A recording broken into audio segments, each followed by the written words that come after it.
What's up, guys? I'm going to be showing you how to make a quick little 20-minute or less dinner. First, we're going to start off. Make sure you have a nice hot sizzling pan. Throw your shrimp in there or any other type of protein that you want to use, chicken or pork. Make sure you season it with a little salt and pepper. Oh yeah.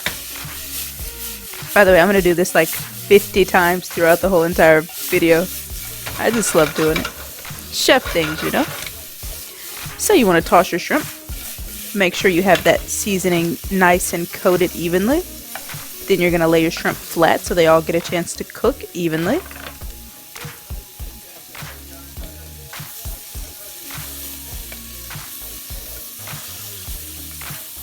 That's beautiful. Next thing you want to do is you want to clean your pan out. We're going to use the same pan, but we're going to boil some water and throw some ramen noodles in there. That's not nearly enough water. When you're boiling noodles, you want to put way more than that. You want to at least cover the noodles, but I'm going to put a lid on this. Nice little cheat cut. Bam. Okay, so we got our pan back and we have a little bit of oil in there, and this is just a nice little vegetable blend that I found at the store. It is an Asian blend. Got edamame, broccoli, daikon, what's that, red bell peppers and carrots. This is a nice little blend. Also, you want to season this with a little bit of salt and pepper. Make sure you season every single layer when you're cooking. But don't go too heavy if you're going to season every layer. Oh yeah, let that sit in the pan and cook to perfection. Here we're just making sure the vegetables soften up.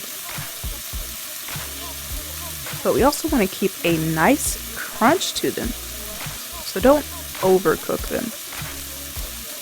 As you can see, I kind of did here. Next, what you want to do is add your ramen noodles to the pan, making sure you drain as much water out as you possibly can.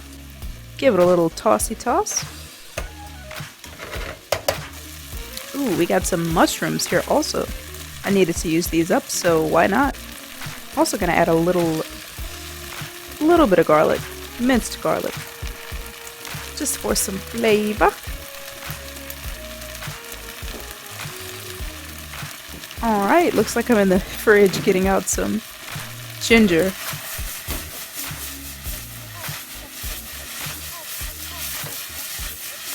And with your ginger, I found an easy way to kind of peel it. You can use your knife or you can also use a spoon. Either way. Dice up your ginger, throw it in there. Next thing you want to do is make sure everything is nice and incorporated. Nicely mixed together, and then we are going to add our lovely shrimp back in the pot or pan. Give that a little tossy toss, and then I have this beautiful little Asian style vinaigrette that I've made. I just threw a bunch of stuff in there, but it is spicy and it is good. And you're gonna let this cook for a couple more minutes, and that's it. You've got a nice 20-minute or less meal. Thank you guys for watching. Stay safe, wash your hands.